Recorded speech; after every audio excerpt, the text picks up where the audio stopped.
삶의 위기를 당할 때 그 사람의 진가가 드러나죠. 바닥이 드러납니다. 오늘 본문의 제자들은 실망스러운 태도를 보이죠.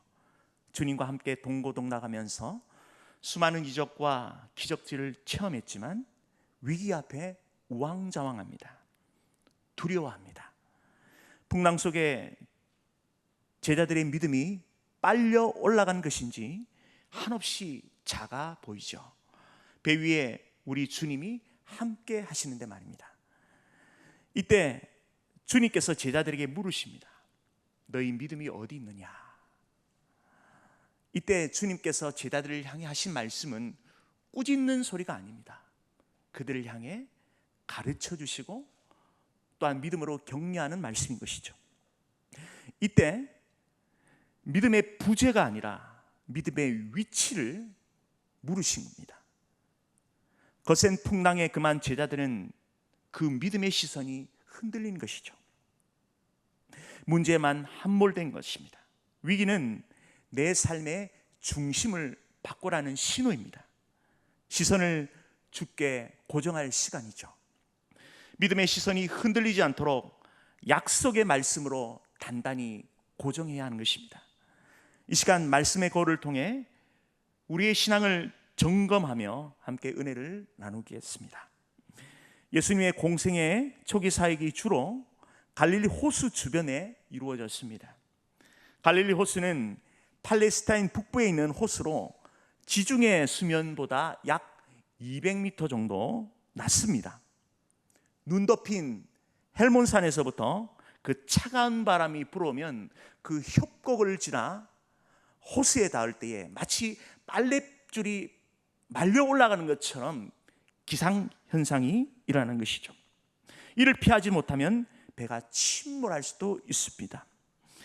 제가 신대원을 졸업을 앞두고 전도사님과 몇 분 함께 일주일 정도 이스라엘 성지순례를 다녀올 기회가 있었습니다. 예수님 당시에 그 배 크기와 아주 유사한 배를 탑승해 보았습니다. 당시 3월에 좋은 날씨였지만 갑자기 이상현상으로 인해서 비바람으로 인해서 배가 흔들릴 정도의 어려움을 겪게 되었습니다. 갈릴리 호수 지역은 이처럼 이상현상이 아주 자주 일어났던 것이죠. 예수님과 제자들이 호수를 건널 때에 강풍을 만난 것입니다. 배 안에 물이 들여와 위태한 상황에 빠지게 된 것이죠. 그러자 제자들은 하나같이 허둥대며 조급해합니다. 주무시는 주님을 깨우며 소리칩니다. 24절 중반절에 주여 주여 우리가 죽겠나이다. 제자들은 대단한 믿음의 소유자였습니다. 적어도 주님의 부르심 앞에 자신의 집과 가족과 생업까지도 내려놓고 주님을 따르는 이 결단의 사람이었죠. 그럼에도 이처럼 실망스러운 태도를 보이는 이유는 무엇입니까? 현상만을 바라봤기 때문이죠. 강풍으로 배 안에 밀려오는 물을 보고 이제는 죽겠다라고 허둥대며 조급해했던 것입니다.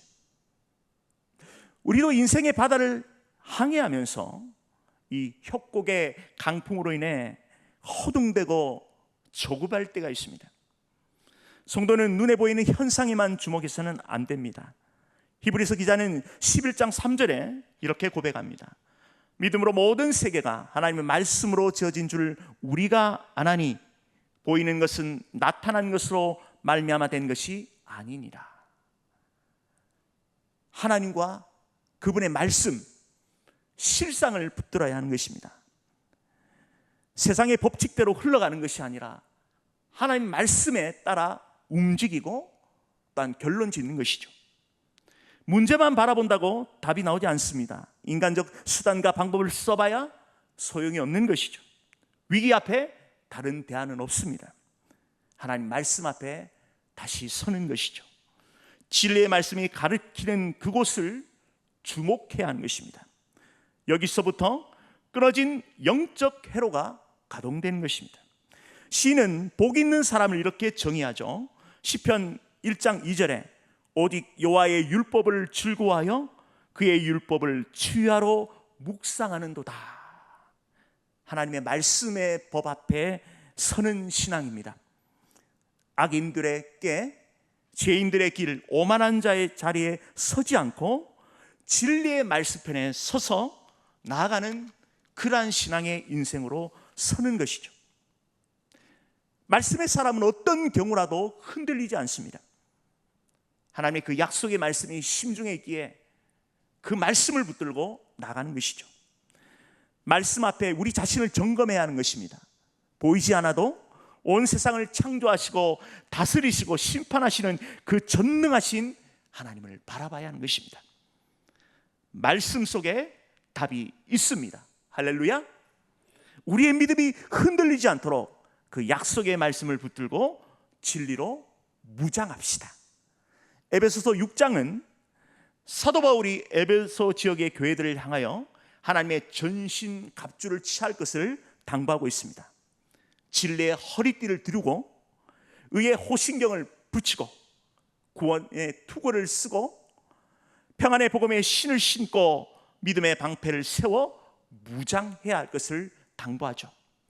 그리고 유일한 공격 수단인 하나님의 말씀을 가지라고 명하는 것이죠. 에베소 6장 17절 하반절에 성령의 검 곧 하나님의 말씀을 가지라. 공중 권세를 잡고 있는 마귀는 우리의 생각과 마음을 집중적으로 공격합니다. 하나님의 말씀의 법에 순종하지 못하도록, 그 현상에 집중하도록 우리의 마음과 생각을 빼앗기도록 그렇게 공격하는 것이죠. 하나님의 전신갑주로 철저히 보호하더라도 하나님 말씀의 검을 취하지 않으면 마귀의 속수무책입니다. 방어만 할 수가 없는 것이죠. 공격해야 하는 것입니다. 말씀의 검으로, 하나님의 말씀의 그 생명의 검으로, 성령의 검으로 마귀의 악한 관계를 파쇄시켜야 하는 것입니다. 우리의 믿음이 흔들리지 않도록 그 약속의 말씀으로 무장하시기를 축원드립니다. 또한 성도는 어떤 순간에도 주님을 바라보는 믿음 위에 굳게 서야 하는 것이죠. 성도의 가장 큰 복이 무엇입니까? 임마누엘의 은혜죠. 창조주, 섭리주, 심판주께서 나와 함께 하시는 아버지심을 굳게 믿어야 하는 것입니다. 하나님을 아는 만큼 성도는 행복할 수 있습니다. 하나님을 아는 만큼 우리는 순종할 수가 있죠. 하나님을 아는 만큼 우리의 믿음은 자라가게 되는 것입니다. 제자들은 두려움에 사로잡혔습니다. 25절에 그들이 두려워하고 놀랍게 여겨요. 그것은 폭풍에 대한 두려움이 아니라 그 폭풍도 다스리시는 그 주님 앞에 훨씬 더 두려움을 느꼈던 것이죠. 제자들은 주님의 그 놀라운 권능을 매일 새롭게 역사하시는 것을 체험했습니다. 그들은 강한 믿음을 가졌지만 위기 때마다 자신이 따르는 그 주님의 그 능력을 망각했죠.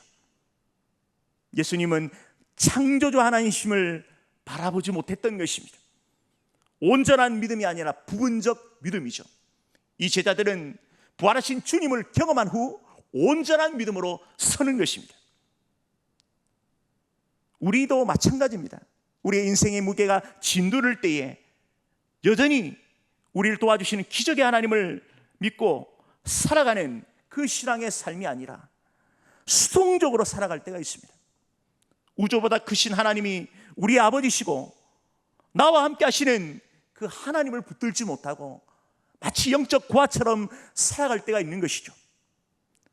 구약의 선지자를 대표하는 엘리야도 넘어졌습니다. 갈멜산 전투에서 바알을 섬기는 850명의 무당과 싸워 승리하는 하나님의 능력을 체험했죠. 하나님을 열고 하나님을 닫는 기도 응답을 경험했던 이스라엘 국보급 선지자였습니다. 그러나 그도 영적 침체기에 빠져 로뎀나무 아래에 누워 하나님께 죽기를 간구하는 아주 연약한 모습이 있었습니다. 회복케 하시는 하나님의 은혜로 엘리야는 다시 일어설 수가 있었습니다. 다시 붙드시는 그 하나님의 능력으로 불의 사자로 쓰임받았죠.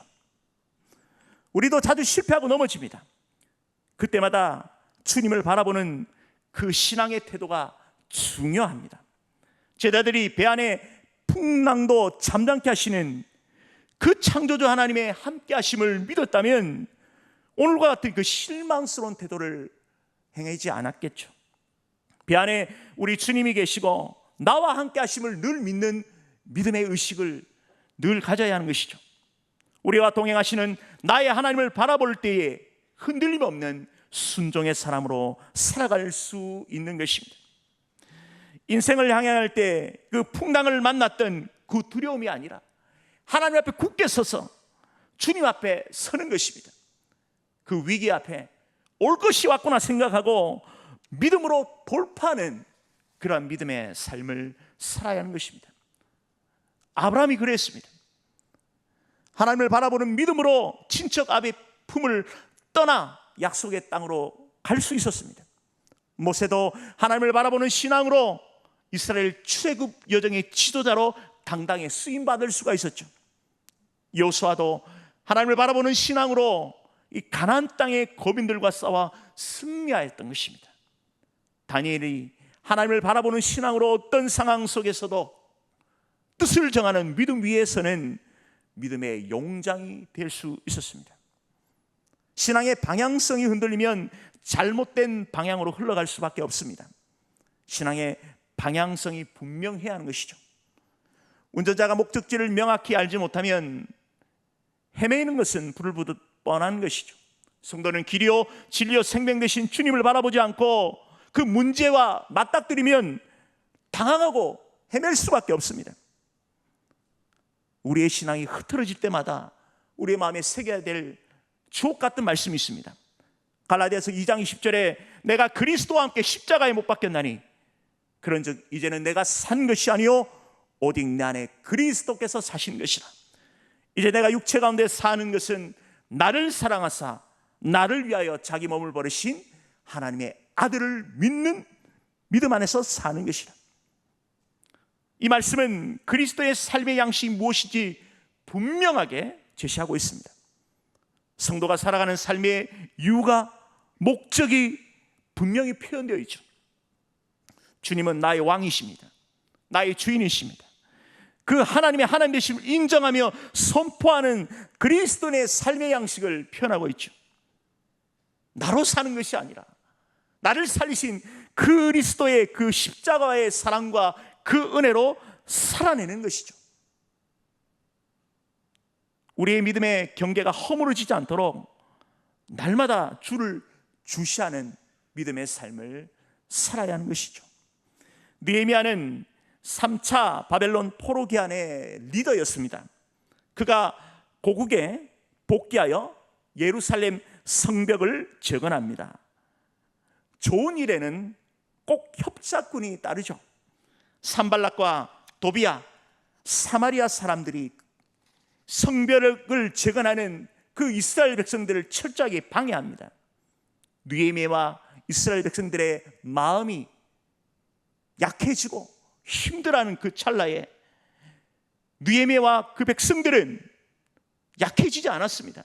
하나님을 붙드는 믿음 가운데 성벽 재건에 멈추지 않는 그런 순종으로 나아갔던 것이죠. 한 손에는 일을 하고 성벽을 쌓고 또 다른 한 손에는 칼을 쥐며 그렇게 성벽을 재건해 나갔던 것입니다. 그리하여 하나님의 철저한 은혜로 50일 만에 성벽이 완공된 것이죠. 철저한 하나님의 은혜였습니다. 하나님을 바라볼 때 어떤 방해와 위협 속에서도 이겨낼 수 있는 그 능력을 주십니다. 불순종이라는 그 암초에 걸리지만 않으면 반드시 목표 지점까지 항구에 정박할 수 있는 것이죠. 찬송가 373장의 가사에 위대한 신앙 고백이 담겨 있습니다. 2절에 이렇습니다. 큰 물결 일어나 쉬지 못하나 큰 풍랑으로 인하여 더 빨리 갑니다. 인생의 풍랑을 만나면 누구나 불안하고 당황하게 되죠. 그토록 믿음이 좋다고 말할 수 있는 그 제자들도 허둥대지 않습니까? 그러나 안심해야 됩니다. 우리 주님의 말씀처럼 안심해야 되는 것입니다. 이 배에 우리 주님이 함께 하십니다. 이 풍랑으로 인하여 우리의 영적 근력이 더 강해질 것입니다. 이 풍랑으로 인하여 우리의 속사람은 더 성장할 것입니다. 이 풍랑으로 인하여 주님과 더 가까워지는 그런 은혜를 경험하게 될 것입니다. 지금 대한민국의 상황과 형편을 볼 때에 걱정하시는 분이 많습니다. 저도 마찬가지입니다. 낙심과 염려가 됩니다. 하지만 한반도에 우리 주님이 함께 하심을 잊지 맙시다. 이 풍랑으로 인하여 배가 앞에 나가지도 못하고 위태하지만 우리 주님의 그 크신 팔로 이 민족을 지금도 붙들고 계십니다. 그리고 이 풍랑을 꾸짖어 잠잠하고 고요하게 하실 것입니다. 오히려 이 풍랑으로 인하여 이 민족이 더 하나님의 영광의 도구로 거룩해지고 열방을 섬기는 세계 선교의 도구로 그게 쓰임받을 줄 믿습니다. 그 소망의 주님을 바라보며 우리가 기도하며 나아갑시다. 하나님은 저 멀리 간망하시는 분이 아니십니다. 우리가 하나님께 기도하는 순간 이미 하나님은 우리 옆에 와 계십니다. 우리가 엎드릴 때에 기적 같은 일들이 일어나는 것이죠. 하나님께서 일하십니다. 우리의 영역이 아닌 것이죠. 하나님의 역사를 바라보며 믿음 위에 서야 하는 것이죠. 주를 바라봅시다. 우리 옆에 분들과 함께 고백합시다. 주를 바라봅시다. 네. 이스라엘이 하나님께 불순종함으로 이 광야에서 불뱀에 물려 죽게 되었습니다. 그러나 하나님께서 긍휼을 베푸셔서 이 모세를 통해 놋뱀을 만들어 창대 위에 달게 하시고 그것을 보게 하셨죠. 순종하는 자는 살았습니다. 이 폭풍 가운데서도 성도가 주님만 바라보면 평안할 수 있습니다. 히브리서 12장 2절에 믿음의 주여 또 온전케 하시는 이인 예수를 바라보자. 어떤 상황 가운데서도 우리를 온전케 하시는 주님을 바라보며 전진합시다. 말씀을 맺겠습니다. 제자들은 강풍을 만날 때에 허둥대고 조급해하고 두려워했습니다. 현상만 바라보고 실망스러운 신앙의 태도를 보였죠. 위기 때일수록 현실과 마주하며 씨름할 것이 아니라 하나님의 약속의 말씀을 더 붙들어야 하는 것입니다. 진리의 말씀이 지시하는 곳에 멈추고 그것으로 걸어가야 하는 것이죠. 우리의 신앙을 말씀의 거울 앞에 점검할 시간인 것이죠. 또한 우리는 주님을 더 바라봐야 하는 것입니다. 믿음의 주여 온전케 하신 주를 바라볼 때에 풍랑을 만나도 두려워하지 않는 것이죠. 이 풍랑으로 인하여 배가 더 목적지까지 빨리 가게 될 것입니다. 이 풍랑으로 인하여 하나님과 더 가까워지는 시간이 될 것입니다. 언제나 주님을 바라보며 신앙 위에 굳게 서는 귀한 성도님 되시길 축원드립니다.